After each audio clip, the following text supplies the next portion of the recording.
Yo creo que esta temporada que hemos vivido desde el 2020 para acá ha sido un momento muy duro para todos, porque hemos tenido mucha pérdida. Hemos perdido cosas que esperábamos que se dieran, que no se dieron de la manera que esperábamos. Pero también las relaciones todas se han afectado de una manera u otra. Para nosotros, como familia, en el 2021 tuvimos un momento muy, muy fuerte. Y fue un accidente que tuvimos mientras como familia fuimos a descansar. Habíamos estado todo el 2020 trabajando ministerialmente, que para aquellos que estuvimos en el ministerio, el 2020 fue algo muy agotador. Fue muy agotador porque parecían que no habían horas de cierre del día, y estaba tan cansado cuando comenzó el 2021 que le dije a mi esposa: tomemos unos días de descanso. Y nos fuimos a las montañas en el estado de Nashville. Y el segundo día que estábamos allí descansando y pasándola bien con la familia, de momento se nos ocurrió, que lo habíamos hecho anteriormente como familia: vamos a correr caballo. Y eso se convirtió en una pesadilla. Tuvimos un accidente, mi esposa se lastimó, mi hija mayor se cayó. Básicamente los caballos perdieron control en un momento dado. Solamente mi caballo y éramos dos familias, el esposo de la otra familia pudo controlar su caballo, pero se sentía ¿sabes?, en un minuto que todo cambió. Y ver la hija de la otra familia que se quebró, se fracturó la boca, la nariz, mi hija en la cabeza, mi esposa que tenía el pie, tuvo una caída que se afectó su cadera, su pie, la pierna, y el pie lo tenía del tamaño de una pelota de fútbol americano, o sea, ancho, y estaba hinchado todo. Luego nos dimos cuenta que era que un caballo le había pisado en la cadera. Fue una temporada, cuando estábamos en el hospital allí, fue una temporada donde dijimos: esto tal vez nos va a tomar como 2 meses recuperarnos. Y tomó mucho más tiempo de lo que esperábamos. Y justo ayer, cuando estaba hablando sobre lo de Lázaro, yo he sido uno de esos. Porque fue una temporada donde sentí que estaba esperando que el Señor llegara y que cambiara todo, y que no se dio. Pero hay algo que aprendí, y no fueron muchas lecciones que tuvimos en esa temporada. Número uno, que hay momentos donde es necesario detenerse, y está bien detenerse. Aprendí que Dios es un Dios de poder, pero también Dios es un Dios de carácter, y que las dos cosas son importantes conocerlas. Que Dios tiene todo el poder para detener pero hay momentos que Dios sencillamente no sana cuando uno quisiera, que no llega en el momento que uno quisiera. Ayer hablábamos sobre Jesús y sobre Lázaro, y la familia quería que Lázaro hubiese llegado ya y lo sanara. Pero hay veces que el plan de Dios no es simplemente sanar, a veces el plan de Dios es resucitar. Y lo que no teníamos idea es que Dios iba a usar esa temporada tan difícil, primero para conocer a un Dios diferente, segundo para conocernos a nosotros. Me di cuenta que Dios estaba usando todos esos días difíciles para poder aún manejar conmigo heridas que tenía que manejar y sanar. Y una de las cosas que cuento, ¿estamos en un lugar seguro? Ok, gracias por las 2 personas que dijeron que sí, que me dieron la seguridad. Ustedes, ¿cuántos quieren escuchar? ¿Quieren escuchar la historia un poco? Tengo una historia que quiero contar. Ok, para ustedes. Cuando sucedió el accidente, que regresamos a casa, no pudimos tomar avión porque mi hija mayor tenía una contusión en la cabeza, y la recomendación era que no viajáramos en avión. Tuvimos que tomar un auto y manejar 10 horas para llegar a nuestra casa.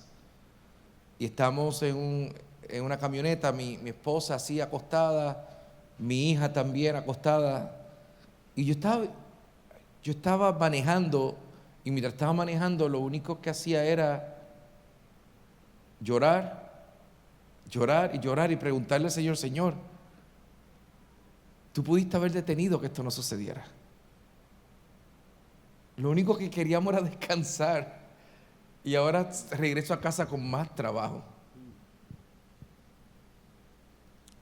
Y me di cuenta, ahí fue que descubrí que Dios me dijo: Jacobo, yo tengo todo el poder, pero también tengo todo el carácter.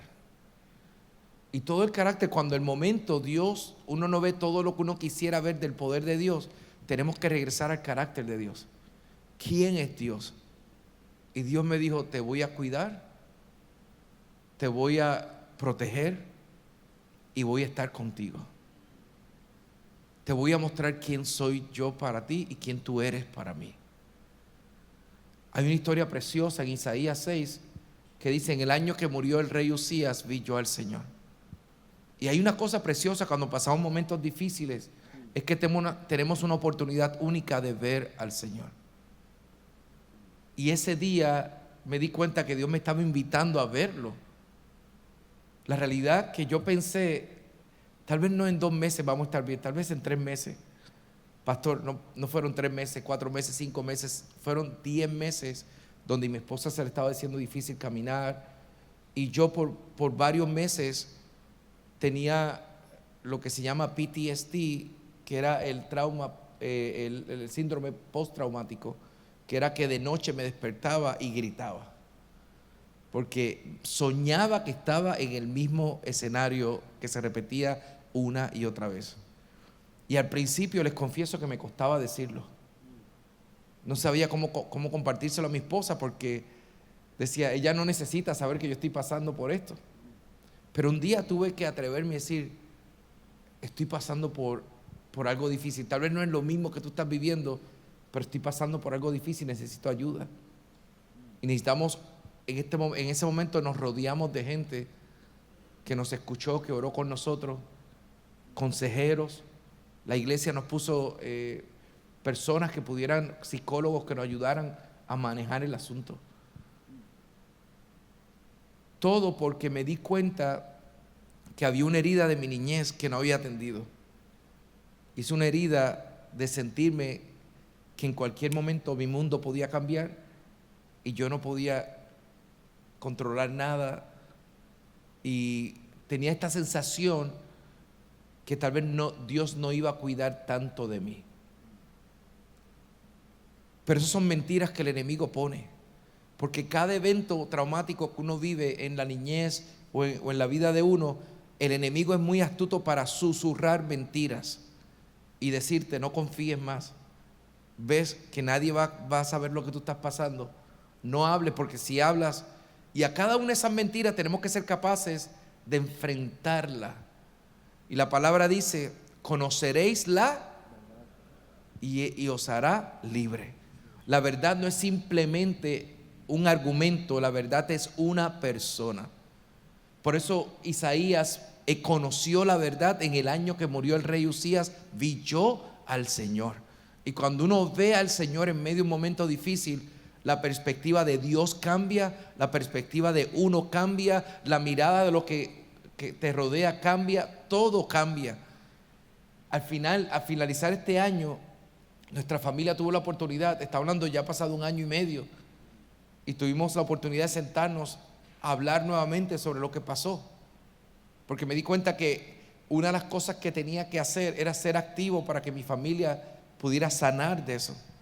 Y esa conversación a fin de año, una de mis hijas dijo en un ejercicio que hicimos, me dijo: el último año y medio probablemente ha sido el mejor año y medio de nuestra familia, porque ha sido el año donde hemos estado unidos y hemos caminado juntos, y he visto lo que has hecho para cuidar de nosotros. Entonces yo quiero animarte, no sé, mientras estoy hablando, puede ser que estés atravesando por momentos difíciles, momentos donde sientas: no tengo a nadie. Vengo a decirte, como te dije anoche, Dios está contigo, Dios está aquí, Dios no nos deja. Y aún en medio del momento difícil, en el año que murió el rey Usías, que podamos decir: vi yo al Señor. Amén, amén, gloria a Dios. Excelente. A ver, cambiando un poquito de giro aquí, ¿cuál ha sido el momento más feliz en tu ministerio? Oh, más feliz en mi ministerio. Yo creo que uno de los momentos más felices que más feliz que estoy viviendo es ahora. Que es irónico porque es la parte de, de ver un momento difícil, pero a la misma vez, como tuve que detenerme y decidimos que no íbamos a viajar, que íbamos a quedarnos en casa, pues eso provocó que pasara mucho tiempo con mis dos hijas. Y uno de los momentos más de mayor satisfacción que estoy viviendo en este momento, tengo dos hijas, la mayor se llama Osana. Creo que había enviado unas fotos de mi familia, no sé si están por ahí disponibles, si tuvieran la foto de la familia, la pudieran poner. Tengo dos hijas, y como dije, tenemos 25, mi esposa y yo tenemos, ¿ven esa familia que está ahí? La de la izquierda es mi hija pequeña, que se llama Paloma. Paloma tiene 18 años. La otra de camisa roja no es una hija, es mi esposa, por si acaso. Ella se llama Raquel, y Raquel tiene, bueno, no voy a decir la edad, pero está casada conmigo hace 25 años. Y la que está a la derecha, que se parece un poco a papá, esa se llama Osana.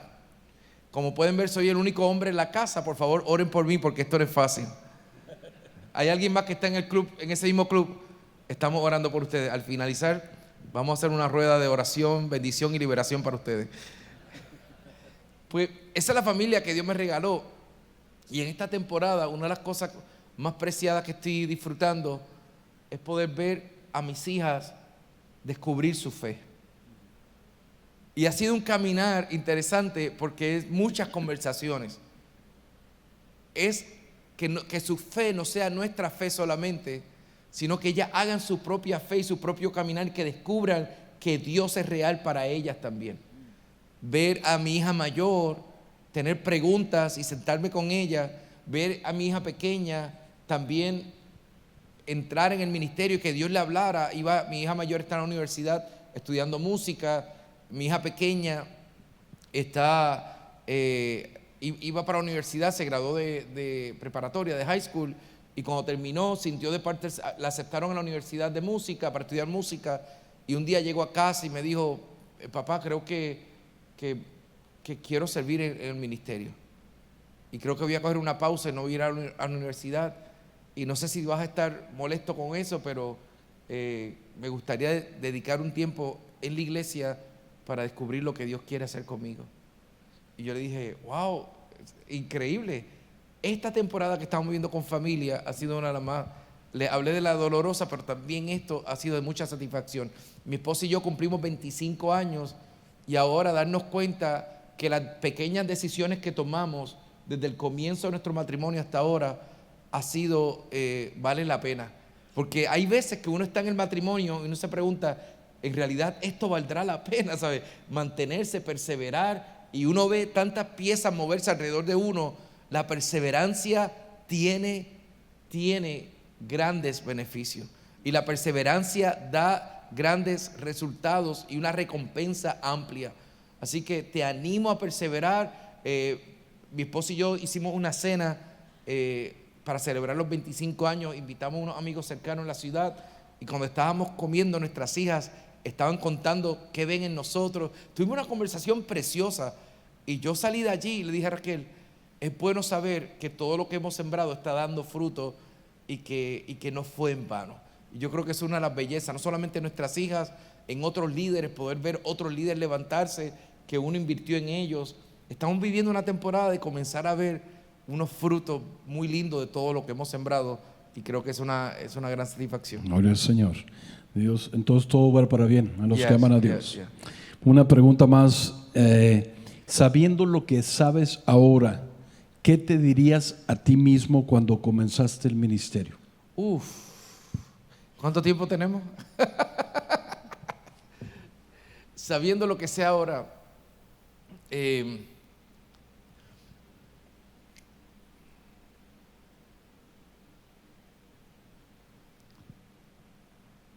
lo primero que le diría a un joven llamado Jacobo, que estaba comenzando con ansias de servir en el ministerio,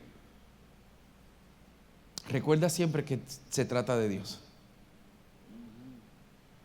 Porque el ministerio tiene algo precioso, pero también el ministerio tiene una área, tiene una faceta que puede desenfocarnos. Porque de tanto hacer lo que hacemos, se nos puede olvidar por qué lo hacemos. Yo conocí al Señor, soy hijo de pastor, y conocí al Señor en un momento bien interesante, como conté ayer en la universidad, mi segundo año. No fue un servicio, había ido a campañas, había ido a cruzadas, había ido a servicios especiales, pero no fue ninguno de ellos, ni en conciertos. Yo conocí al Señor en lo secreto. Un día en mi auto, Él tocó a la puerta y ahí cambió todo. Al otro día voy a un servicio, y en ese servicio paso al frente, ¿sabes?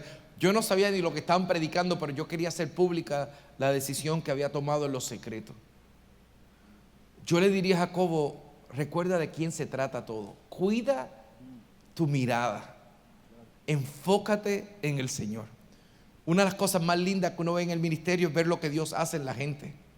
Pero una de las cosas que puede confundir en el ministerio es ver lo que la gente le hace a la gente.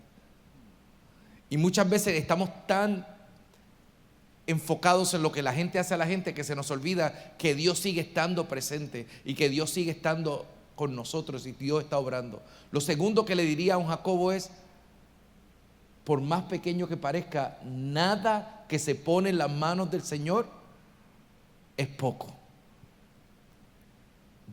Todo lo que se pone en las manos del Señor es valioso. Y toda ofrenda, nunca menosprecies lo que estás haciendo y lo que estás sembrando para el Señor, porque tendrá resultado. Lo tercero que me diría es, cuida tu vida privada. Porque lo más valioso que uno tiene en la vida se genera en la vida privada. Yo le podría preguntar a muchos de ustedes, y me podrían decir, ¿qué es lo más valioso que ustedes tienen? Y muchos me van a decir, su esposa, sus hijos. Pero vamos a hablar de los hijos. Un día a mí tuve la oportunidad de estar en el nacimiento de mi hija. Y estuve con varias personas. Pero mientras estaba allí, pensé que eso tan valioso que el Señor me estaba regalando se desarrolló, se creó en una intimidad que mi esposa y yo tuvimos. Hoy yo veo a mis hijas que públicamente están por allí, pero eso que hoy apreciamos y valoramos se generó en la intimidad, en lo privado de mi esposa, de una relación de mi esposa y yo. Todo lo valioso en la vida se genera en lo privado primero. Todo lo valioso de nuestra relación con Dios se genera en lo privado. Ninguna conquista pública va a sustituir la debilidad o la falta de intimidad de lo privado. Y me di cuenta lo importante de lo privado. Y tal vez por último, vive transparencia. Aprende a tener un círculo íntimo que pueda ser transparente. No importa cuánto conquistes en esta vida, todos estamos a un paso de echar a perder muchas cosas en nuestra vida. Y necesitamos gente que nos ayuden a vivir en transparencia, que yo pueda decir, como decía ayer, hey, necesito ayuda. Y que otros puedan levantarme los brazos en los momentos de dificultad. Porque el enemigo es muy astuto cuando hay cosas ocultas en nuestro corazón. Y el enemigo viene y siembra mentira. Cuando dejamos cosas ocultas, cosas sin compartir, el enemigo te dice, no te van a entender. Nadie te va a entender. ¿Puedo ser un poquito más honesto? ¿Puedo ser un poquito más honesto? A mí en el ministerio me pasó en un momento dado. Hace unos años atrás, cuando el hombre llega a una etapa de la vida donde da tanto por otros, uno siente que nadie entiende la carga que uno está llevando. Que a veces uno empieza a pensar, ni mi familia la está entendiendo. Y esa es una de las mentiras más grandes que podemos caer, Porque entonces caemos en lo que decía Daniel ayer. Entramos en una insatisfacción porque decimos, nadie me entiende. Y como nadie me entiende, se pueden abrir puertas muy peligrosas. Si tú estás atravesando un momento como ese que piensa en tu corazón, nadie me entiende, yo quiero animarte a que tú busques a alguien y le digas, hey, ora por mí, estoy batallando, ya sea con una tentación sexual, ya sea con una insatisfacción, ya sea con una batalla emocional, ya sea con un pasado doloroso, cualquiera que sea lo que estés pasando, todos aquí tenemos una herida que hemos cargado, nadie está exento de la herida y necesitamos tener corazones compasivos, corazones llenos de gracia para ayudarnos unos a otros. Pero no podemos caminar solos. La vida, las grandes conquistas de todo líder, de toda persona, de todo pastor, pero de todo padre y de todo hombre, se gana en el lugar secreto. No solamente orar para ver qué tengo para decir para el grupo la semana que viene, orar para conocer a Dios, orar para entender quién es Él para mí, orar para entender quién soy yo para Él, orar para poder llegar a un punto de decir, Señor, yo sé que no, o sea, que las mentiras que el enemigo puso en ti puedan ser disipadas. Un encuentro con Jesús lo cambia todo. La palabra dice, donde está el Espíritu de Dios hay. Fíjate que la libertad no es la ausencia de problemas, la libertad no es la ausencia de preguntas, la libertad no es la ausencia de obstáculos, la libertad es la presencia de aquel que lo puede todo en tu vida. Pero el detalle es que a veces perdemos de perspectiva que el Dios que creó el universo camina contigo, que el Dios que dijo sea la luz está contigo. Y si estamos pasando por momentos difíciles, ese mismo Dios, tenemos acceso a Él, corramos a Él. No importa lo que haya pasado, corramos a Él y seamos transparentes. Amén. Excelente. Muy bien, una pregunta más, Jacobo. ¿Con qué personaje de la Biblia te identificas? Con mucho, pero me identifico mucho con Pedro.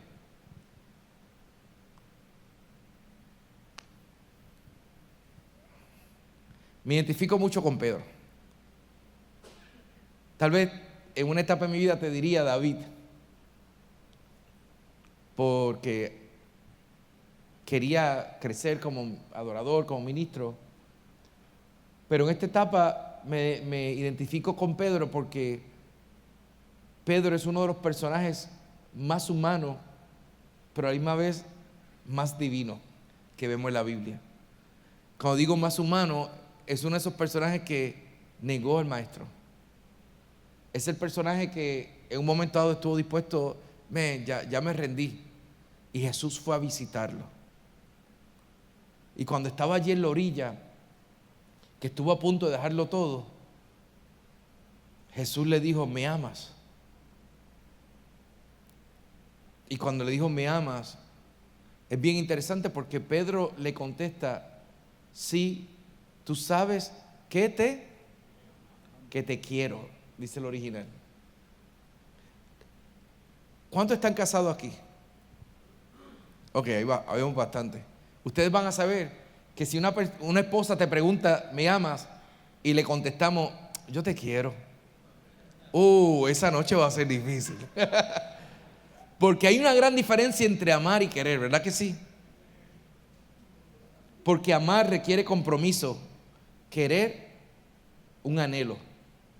Amar requiere sacrificio, querer una disposición. Amar requiere compromiso y perseverancia, y querer requiere un impulso, un anhelo, un deseo. Hay una diferencia gigantesca entre amar y querer.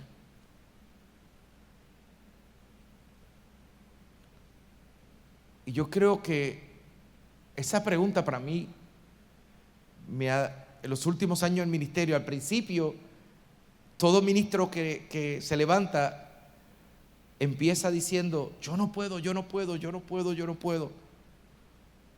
después llega un punto que dice, yo puedo. Y ahí que entra la parte peligrosa. Porque la primera no es sana y la segunda tampoco.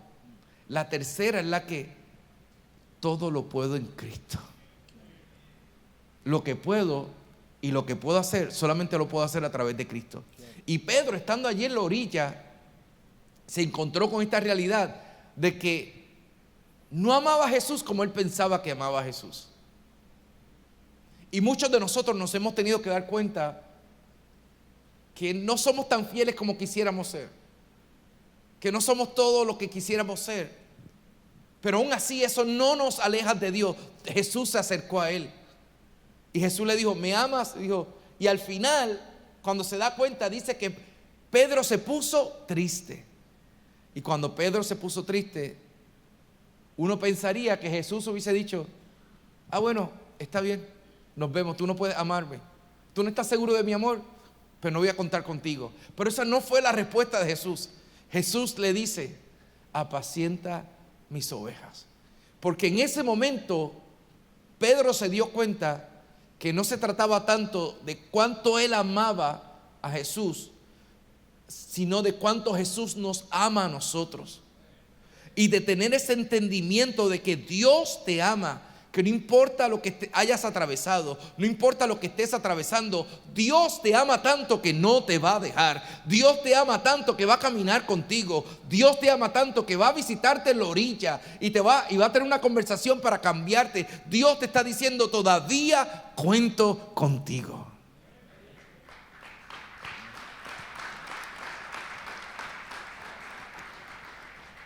Y ese momento para mí, yo regreso ahí siempre.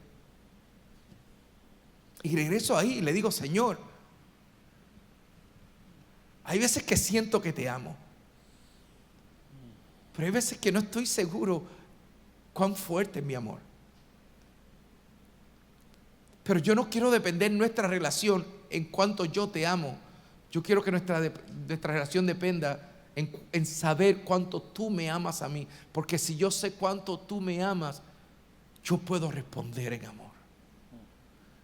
Y eso es lo que la historia de Lázaro decía: el que tú amas.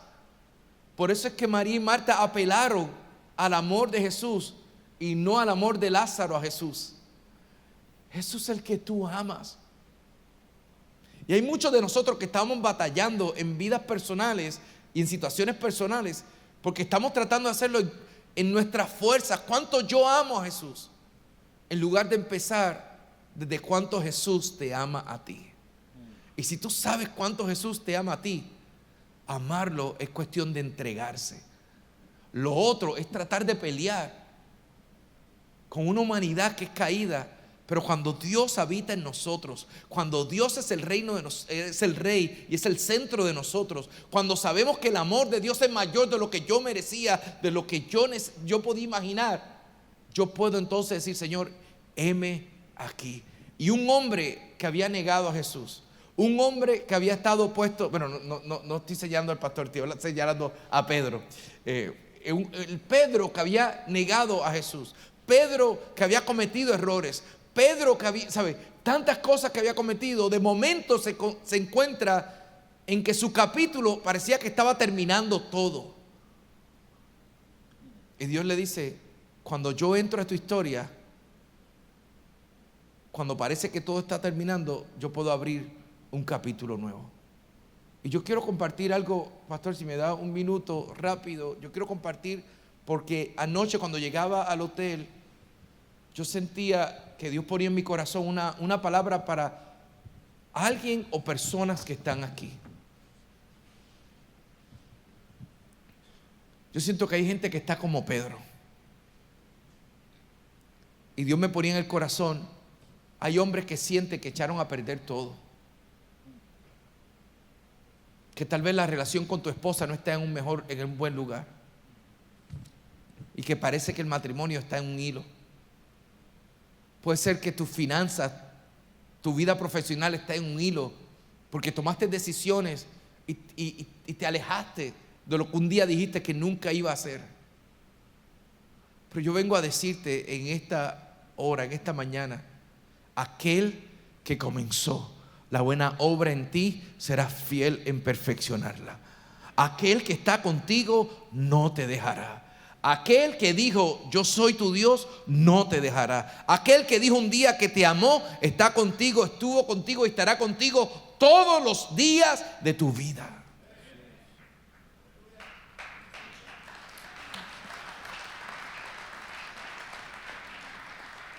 Y si hoy tú estás en un momento así de orilla, como estuvo Pedro, y sabes que no tienes fuerzas para amarlo como Jesús merece ser amado, hoy es un buen momento para decirle: Señor, heme aquí, heme aquí. Wow, excelente. Una pregunta más. ¿Hay algo que te gustaría haber hecho y todavía no has podido hacer? Una película.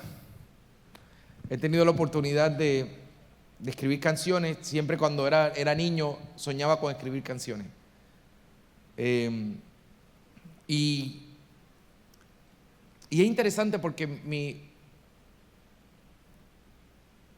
yo soy hijo de pastor, pero como estaba herido con la iglesia, yo recuerdo cuando era adolescente me preguntaban si yo creía en Dios, y yo le decía a la gente: yo creo en Dios, pero me cuesta creer en la iglesia. Eso solamente lo he pensado yo, así que no se sienta mal, solamente fui yo. Y en un momento dado decía eso: me cuesta creer en la iglesia. Y recuerdo que me fui a la universidad, me graduó con buenas notas, porque en un momento dado pensé que la salida, mi familia era de muy escasos recursos, como estábamos en el ministerio, mi papá era pastor, pero no teníamos muchos recursos y pasábamos mucha necesidad económica. Y yo le decía a otros, yo quisiera hacer otras cosas, ¿sabe? Como que yo no quiero hacer esto, pero no quiero pasar hambre. No sé, como que eso de pasar hambre no me fascina. Entonces, en mi mente yo dije, yo voy a ser médico. Y saqué buenas notas y me gradué de la preparatoria, me aceptaron en la universidad y me fui a estudiar medicina. Y en mi segundo año de universidad es que tengo el encuentro que les dije en el auto, que les conté anoche. Pero yo seguí estudiando en la universidad, cambié mi carrera de medicina a microbiólogo, porque yo dije, bueno, voy a hacer una carrera más corta para que me permita entrar y ayudar en la iglesia, pero voy a seguir con mis planes. Terminé microbiología, y cuando termino microbiología, empiezo a trabajar como microbiólogo, y una historia fascinante que puedo contar después. Pero vamos a un viaje misionero, mi esposa y yo. Y cuando estamos en un viaje misionero, a los 6 meses de estar casados, estamos en un lugar en la República Dominicana, en el campo de la República Dominicana. El lugar donde dicen Jarabacoa, donde Dios duerme. Y yo le decía siempre a ellos: yo lo quiero despierto, pero si ustedes lo quieren dormido, no hay problema. Y él estaba siempre en un campo bien precioso allí. Y estábamos haciendo una campaña evangelística. Como no habían lugares para hacer reuniones, no había muchas iglesias en ese momento, queríamos recibir 200 personas. Hicimos en una disco, hicimos los servicios y lo abrimos, limpiamos todo, y todas las noches venían las personas y se convertían. El último día yo estaba cantando una canción y el pastor hace un llamado y pasan como 20 personas a recibir a Cristo como su Salvador. Y cuando pasan personas para recibir a Cristo como su Salvador, recuerdo que estaba allí y empiezo a ver una visión, pero era raro porque yo la estaba viendo mientras estaba viendo a las personas pasar al frente. Yo estaba viendo como esta visión, y la visión era cientos de personas pasar al Señor. Cientos de personas pasar al Señor. Esa noche cuando fuimos al hotel, yo empiezo a contarle a mi esposa la visión que tuve o la imagen que tuve allí mientras estábamos en esa noche. Y mientras estoy contándole, empiezo a llorar, a llorar, a llorar, a llorar. Y mi esposa se levanta y dice: ¿por qué estás llorando? Y viene y me pone los brazos, la mano sobre mi cuerpo, y dice: ¿estás bien? Y ella empieza a llorar. Y ambos empezamos a llorar y a clamar a Dios y a decirle: Señor, cuando quieras, como quieras y donde quieras. Y ese fue el comienzo de muchas cosas que empezaron a cambiar. Te dije lo de la película porque algo que siempre he deseado hacer, no porque desee una película, sino porque entiendo que todo lo que Dios nos ha permitido hacer, lograr, ha sido desde ese lugar. Desde un lugar donde decimos donde quieras, cuando quieras y como quieras. Y esos jovencitos que tenían 24 años en ese momento, un par de años después, mi esposa fue parte de un grupo que levantamos una academia, un colegio cristiano. Yo fui parte de levantar una iglesia, de un equipo que levantamos una iglesia. Hemos pastoreado, hemos hecho música, hemos discipulado personas, hemos ayudado a plantar iglesias. Y todo lo hemos hecho no porque teníamos en la mente, esto es lo que quiero lograr. En realidad, Dios nos dio la oportunidad de escribir 2 libros, pero todo lo que hemos hecho, lo hemos hecho porque Dios nos habló y siempre recordamos cuando quieras, donde quieras y como quieras. Entonces, estamos en una temporada donde queremos levantar una generación. Mi sueño es ayudar a que la iglesia sea la iglesia. Que la iglesia pueda tener influencia, la huella de influencia que Dios les llamó en esta temporada, en todas las áreas de la sociedad. Que haya presencia del reino de Dios en todo lugar.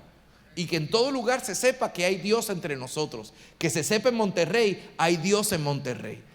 Entonces, hay una ideología entera que ha tomado los medios de comunicación. Una ideología que ha tomado las montañas de influencia de este tiempo, la ha tomado, y la iglesia ha perdido esas plataformas, esos altares de influencia. Y yo creo que hay muchos altares de influencia que la iglesia necesita restaurar, como dice la palabra, retomar y declarar el reino de Dios en la educación, en la ciencia, en el gobierno. O sea, necesitamos gente de Dios presente en todo lugar para que se sepa, hay Dios en Monterrey. Y para mí me encantaría poder levantar una generación. Mi sueño es ayudar a la iglesia a ser la iglesia de Cristo en este tiempo. ¿Qué me encantaría ver? Me encantaría ver una ola de una iglesia que se levanta, una nueva generación que se levanta. Mi corazón ahora está en el corazón de mis hijas. Yo quiero ver que mis hijas tomen la iglesia y preparar todo para que ellas puedan lograr lo que muchos de nosotros no hemos logrado. Donde mis padres gatearon, nosotros estamos caminando, pero donde nosotros estamos caminando, que nuestros hijos corran con mayor fuerza, con mayor autoridad, con mayor influencia de lo que pudimos imaginar. Y por eso estoy pensando en cosas más allá de las 4 paredes de la iglesia. Amén, amén. Bueno, cuando saques la película te prestamos la pantalla acá para estrenarla, ¿verdad? Bueno, hermanos, yo creo que el Señor está obrando en todos nosotros mientras hemos estado aquí en el Congreso hablándonos, pero también entre los invitados Dios está obrando, trayendo sanidad, liberación. Anoche tuvimos un lindo tiempo ahí de sanidad. Jacobo nos estaba contando algunas experiencias. Y yo quiero invitar al pastor Elías, venga por favor un momentito, y aquí yo quiero que nos cuenten 2 historias de sanidad de corazón. De sanidad de corazón, como el Señor está orando. Vamos a ponernos de pie y voy a pedir a Jacobo, ¿quién primero? Bueno, el pastor Elías primero que nos cuente la del cumpleaños y yo quiero que Jacobo nos cuente la de Generosa, pero bueno. Bueno, es que estaban mis pastores, aquí está el pastor Saúl y parte del equipo de pastores que tenemos en la congregación, fueron a un funeral y el hermano había fallecido el día de su cumpleaños. Y estando ahí en el funeral, la mamá les pide a ellos que le canten las mañanitas. Está el pastor Lorenzo, él estaba también. ¿Dónde está el pastor Lorenzo? Aquí está, también estabas ahí, ¿verdad? Y empezaron a cantar las mañanitas hasta que llegaron a esa frase que dice: despierta, mi bien, despierta. Y se quedaron viendo, ya no sabían qué cantar. Entonces, cuando ellos llegan a mi oficina, les dije, pues hubieran cantado feliz, feliz cumpleaños. Dice, pues es igual, pastor, porque también dice que Dios te dé larga vida, salud, felicidad. Para que vean que los pastores también sufren, ¿verdad? A ver la de Generosa acá, por favor. Pues Generosa era una hermana de la iglesia. Cuando yo conocí a mi esposa, éramos novios y yo servía como líder de alabanza en esa iglesia. Y Generosa, esta señora típica, estamos hablando de los personajes típicos que hay en la iglesia, esta señora mayor que iba a la iglesia, que tenía todos los años del mundo, pero siempre estaba caminando, tenía fuerza, tenía fe, te corregía si cantaba algo mal en la iglesia, siempre, ¿sabes? Eso pasa solamente en Puerto Rico, no pasa aquí en Monterrey, eso no sucede. Y de momento, cuando una noche vino un evangelista a la ciudad y hicieron un evento, una cruzada en un estadio que había allí, y fuimos todos al estadio y fuimos todos en el mismo bus, fuimos todos manejando, llegar al estadio, llegamos allí, cuando estamos entrando, de momento vemos que un grupo se va para un lugar a sentarse y había otro que se fue y perdimos de vista a Doña Generosa. Doña Generosa siempre caminaba así, pero siempre caminaba con mucha fuerza, y cuando viene el servicio, cantan la alabanza, recogen la ofrenda, viene un mensaje especial, el pastor hace el llamado y al final, si está en una cruzada, usualmente hacen momentos de oración y oran por las personas y están orando por las personas y llegan un grupo de personas en silla de ruedas y de momento yo veo a una de esas personas que está en silla de ruedas que yo conozco y yo le digo a la que voy, mi esposa, le digo, esa es Generosa. Y Generosa estaba en la silla de ruedas. El detalle es que en el momento era de las primeras, porque Generosa era así como que aventada, le gustaba ser de las primeras, y estaba la primera, y de momento el pastor, el evangelista, empieza a orar y dice, en el nombre de Jesús, era norteamericano, in the name of Jesus, get up, levántate en el nombre de Jesús. Y la señora viene, se levanta, y todo el mundo empieza, ¡wow! Y se llena de emoción el estadio y la señora empieza a caminar y ella tenía su personalidad y ella se creía de momento celebridad y empezó a saludar a la gente y así como si fuera político y todo, ya se creyó toda la película. Y de momento yo estoy, pero Generosa, porque ella está allá arriba, ¿qué hace Generosa allá en la tarima? Y de momento le preguntan, ¿qué tenía usted? Y ella dice, yo no sé, a mí me ofrecieron una silla de ruedas y yo me senté en ella. Lo único que he tenido en mi vida es un problema del corazón, pero estoy aquí. Y la gente dice, wow. Bueno, experiencias de ministerio, ¿verdad? Bueno, le damos un aplauso al Señor. Gracias por la vida de Jacobo, Pastor Elías. Muchas gracias.